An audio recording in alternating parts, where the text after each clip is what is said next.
A journey to where nature is at her most magnificent and forbidding.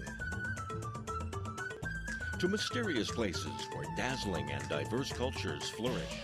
Where China's numerous ethnic groups draw you into a world of color and vibrancy. Where distinct lifestyles, traditions, and crafts have survived the test of time. Join Travelogue on its 17-part ethnic odyssey, visiting more than 100 places across China. Ethnic Odyssey, an enlightened look at China's rich ethnic heritage.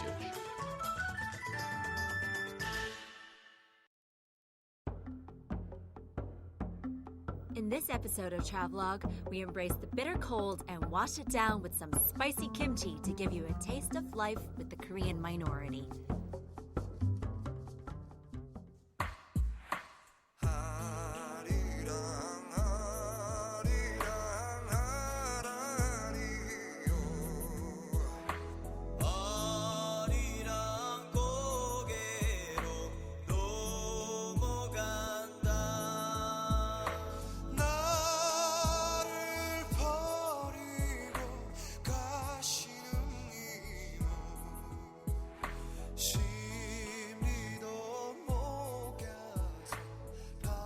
Variety of China's landscape, diversity of its people. Welcome to Travelogue's Minority Series.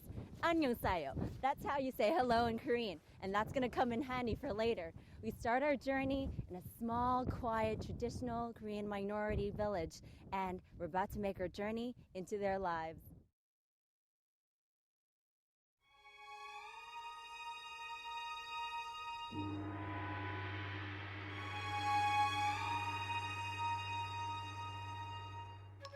We start our travels at the place it all began. The ancestors of the Korean minority first came to China from the Korean peninsula in the late 17th century.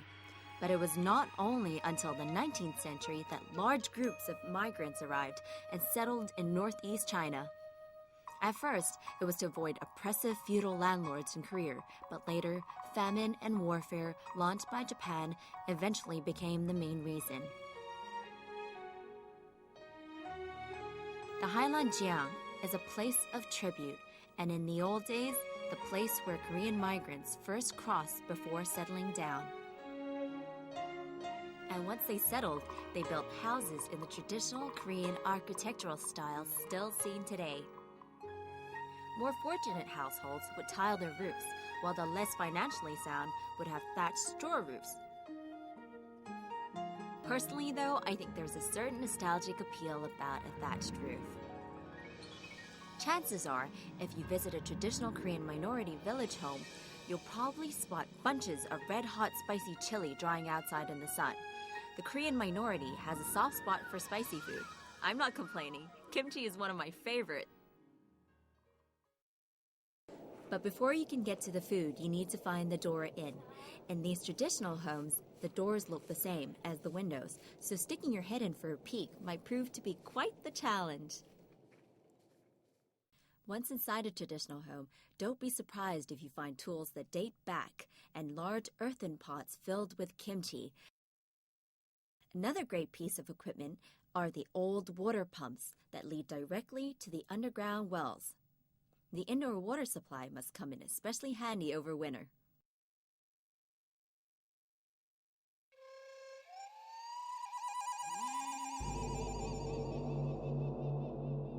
These totem poles are pretty hard to miss. In the old days, the Korean minority practiced totemism and ancestor worship. Nowadays, it's more out of tradition than religion, but you'll still see them around.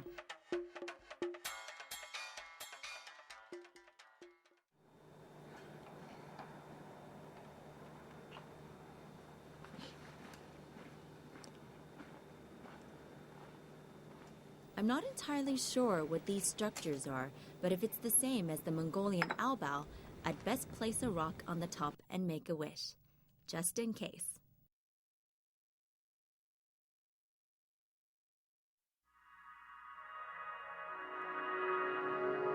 Yanbian and the Democratic People's Republic of Korea, also known as North Korea, share a long border. We journey along, and from a distance you can see the border. The land might look the same, but if you look hard enough, you'll see the differences in architecture.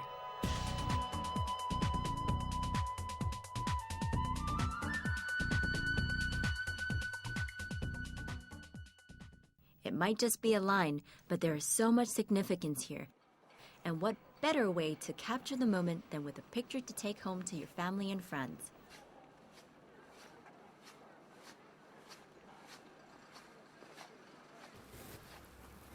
Whoop, can't go any further. This might look like any ordinary quiet city, but this bridge here in Tumen City is China's East Gate and also the border of North Korea. So if I were to take a couple steps forward, I'd be in a different country entirely. Can't do that. Most of the time, there's only one narrow stream that divides the countries, and from there you can see the other side.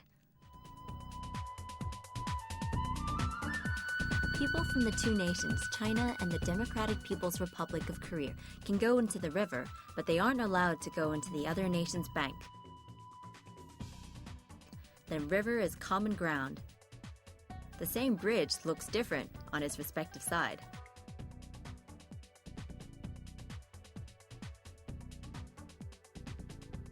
It's so surreal standing in China and being able to see three countries with a sweep of the eye. I've always loved being at borders, the place where two, or in this case, three nations meet, and the cultural influences they have on one another. Not to mention the amazing scenery.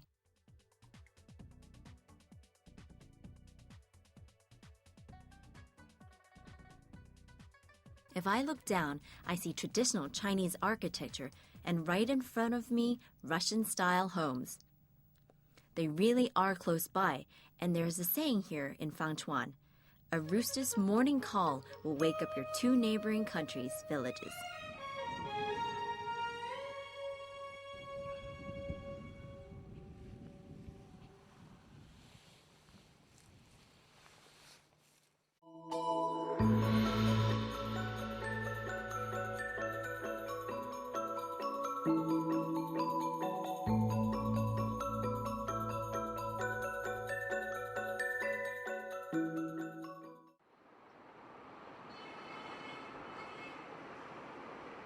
It's a slow morning, and we head to Yanji, the capital city of the Yanbian Korean Autonomous Prefecture. It's pretty much like any other small city, but the Korean minority residents here still maintain the same customs and virtues of the villagers with a modern twist.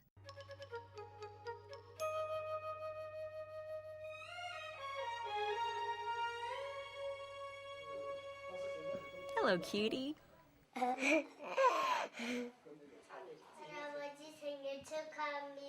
It's Grandpa's birthday, and the entire family wishes him good health and prosperity before bowing to show their respect and thanks. Respecting their elders is a custom in the Korean minority, as is loving their children. And for any doting grandparents, it's also an excuse to give the kids a little money for candy.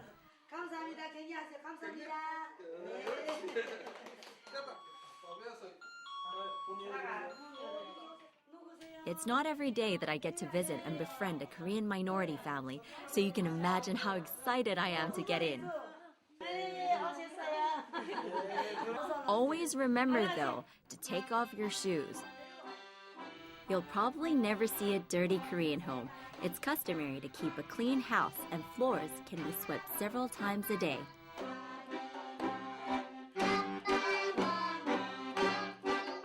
The Korean minority especially loves singing and dancing, and even if it wasn't a celebration or festival like it is today, they would still sing together. And turns out, they started at an early age too. You can see how respected the old people are here. Every year on August 15th in the Chinese lunar calendar, there's a festival called the Day of Older Persons. In Korean tradition, the young are forbidden to drink or smoke in front of elders and are expected to walk behind and give way to the elders when they meet.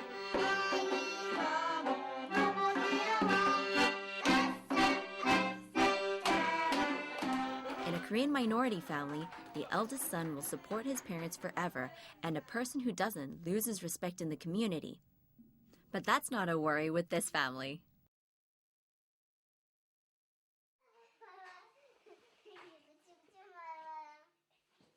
Ooh, I'm starving. Time to take a peek in the kitchen and see if I can help get lunch ready. Kimchi is a pickled cabbage spiced with garlics, capsicums, gingers, and chilies. I've never seen it made, but it was a ton of fun massaging the chili paste into each layer of the cabbage. Rice and rice-made foods are staple foods of the Korean minority. The rice dishes are usually complemented with a range of hot and cold dishes, ranging from soup, meat pickles, and my favorite, kimchi.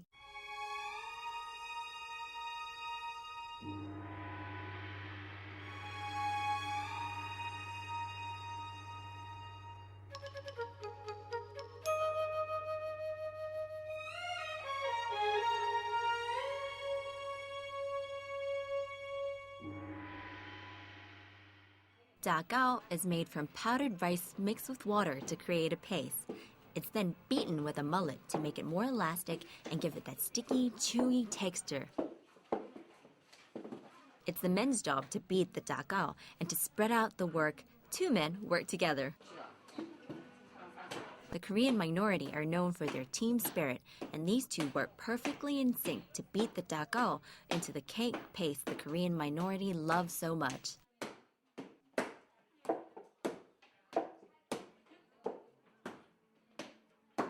I had a couple of goes, but it's seriously tiring. At one point, I even smashed my finger. But I won't show you my pain here. Okay, it's time to give the mullet back. I'm done with this.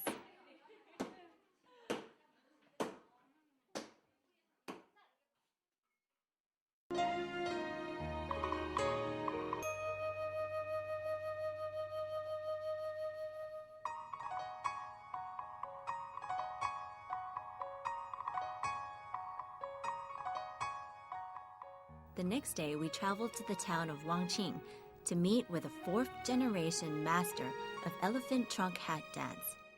He tells me that in the past, the hats were made of animal skin, but that has now been replaced by steel.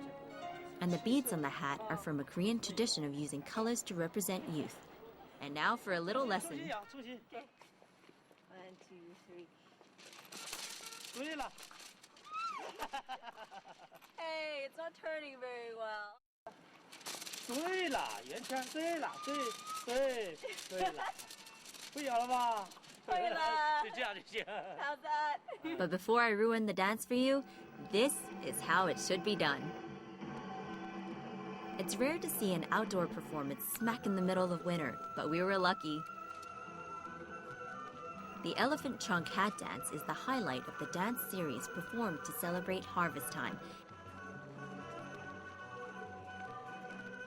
The men are the lead performers for this dance, while the women control the beat with traditional drums. The dance is energetic and a real pleasure to watch. Watch him go!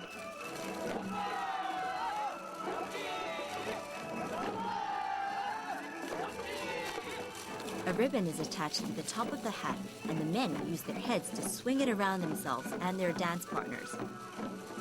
There are two types of ribbon, the short, which becomes the short trunk of an elephant, and the long, which, well, yep, the long trunk of an elephant.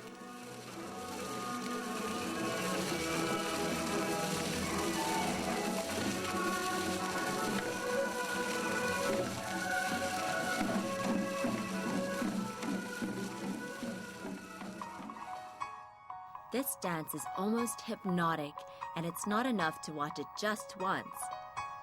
I could probably sit and watch them swing their heads in a circular motion, tossing lengths of ribbon into the air all day. It's a beautifully synchronized dance that requires excellent neck, head, and shoulder control, and that takes years and years of practice. So it's no wonder that this dance is ranked as a national cultural heritage dance.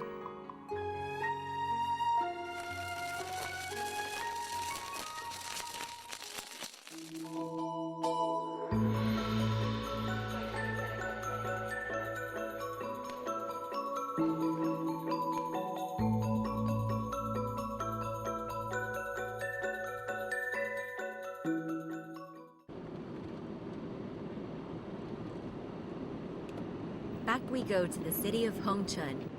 I love the signs that appear in Chinese, Korean, and Russian here. They really show how integrated and accepting these three cultures are of each other.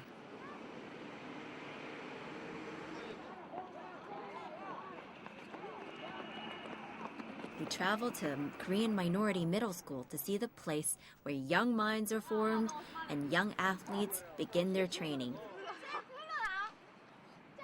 The Korean minority have tremendous respect for education and learning, but academics aside, sports is seen as one of the main forms of education here, and they also put a lot of emphasis on maintaining traditional sports. Young girls train for years to be able to swing like this. The aim is to swing high enough to touch the bells. Competitions are judged in two parts. First, the number of times they're able to touch the bell, and second, how high they're able to swing.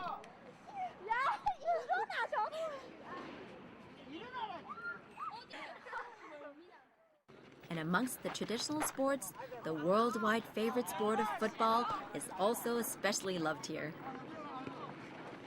Football is especially popular among Korean men, and the Yanbian area has a reputation of being the land of football. Although being on the land doesn't really do much for my skill.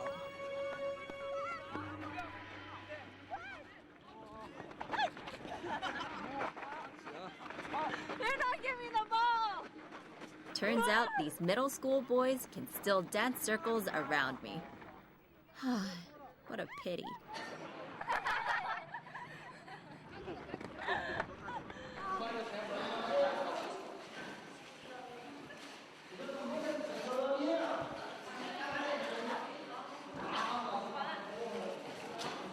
The Korean minority are known for their sporting traditions.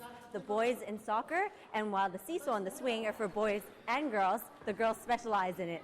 Look at them training. Good, they start at an early age too.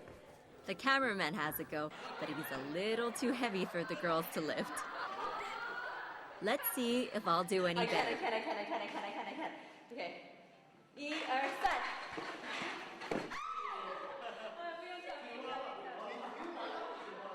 The trick is to jump without bending your knees. Try it, it's not that easy. I'm doing pretty good. They're a lot better than I am. These middle school girls have been training on the seesaw for 3 or 4 years now, and it's a graceful sport that combines gymnastics and acrobatics. I mean, look at how high they jump.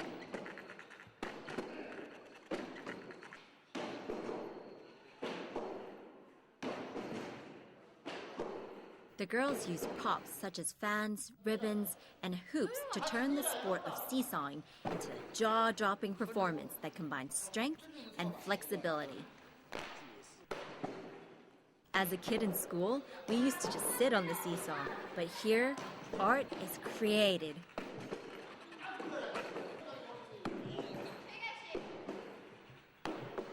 But it's not just an individual sport. It involves a lot of communication and teamwork. The girls rely on their partner to push them into the air, while 2 other girls sit in the middle of the board to hold it down, and the others stand guard nearby in case they miscalculate their landing.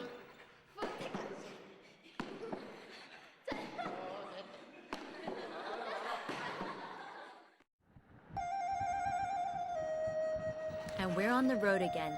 This time we travel to a small village called Mijiang, where there is a national cultural heritage known for the traditional Korean minority instruments.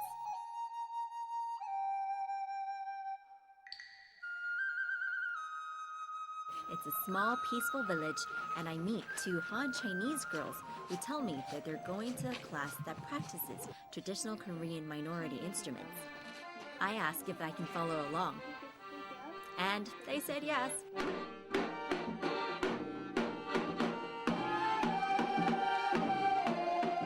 The Korean minority are very fond of music, and sometimes they can be found singing and dancing, accompanied to the sounds of drums and flutes while at work in the fields and construction sites.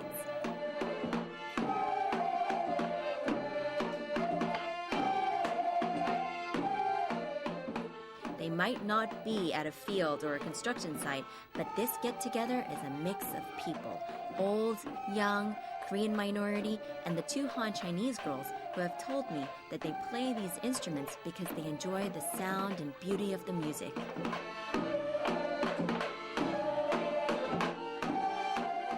And it's here that they work together to share and maintain the sounds of traditional Korean songs played with traditional instruments.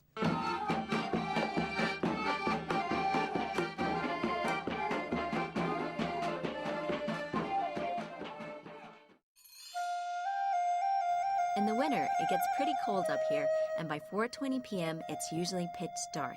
It kind of threw me off schedule, but it's lucky that I managed to arrive at the oldest traditional Korean minority house located at the border of North Korea and China, right before it's dark out.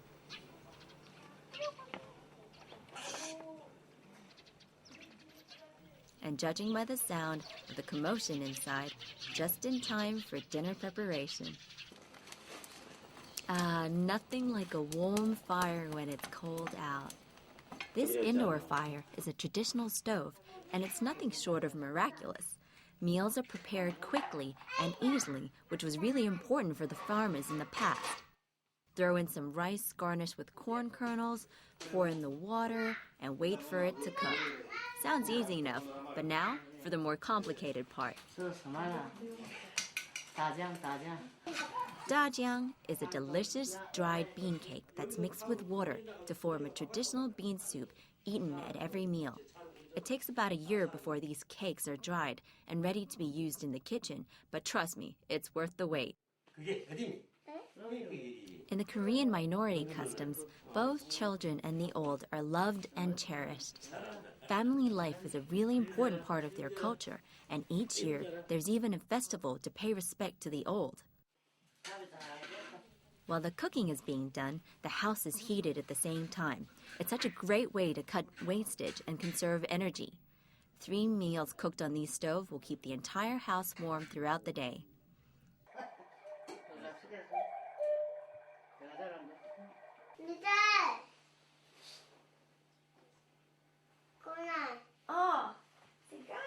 Time for dinner, and the food looks and smells delicious.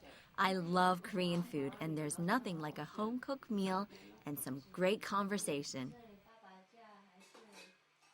Turns out they bought the house around 45 years ago, and they raised their children here. While their children have all grown up, their grandson Si-gang comes to visit whenever he can. When I first came into the house, Si-gang ran away screaming, but it didn't take him long to warm up. It's freezing cold, but I had to come up here on Changbai Mountain. It's a holy place for both the Korean minority and the Korean people. That lake over there was known to be a volcanic crater in the past. Take a look at this view.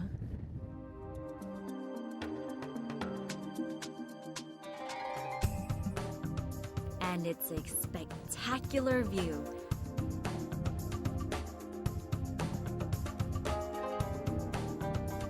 It's definitely the most beautiful part of Changbai Mountains. If you look into the horizon, you'll see the clouds that hover lazily over the mountains. The Changbai Mountain is made up of waterfalls, rivers, forests, hot springs, and is inhabited by the wildlife. The drive up and down may be bumpy, but you can see why so many battle the cold and the bumpy roads just to get a glimpse of the mountain and the Tianshi Lake.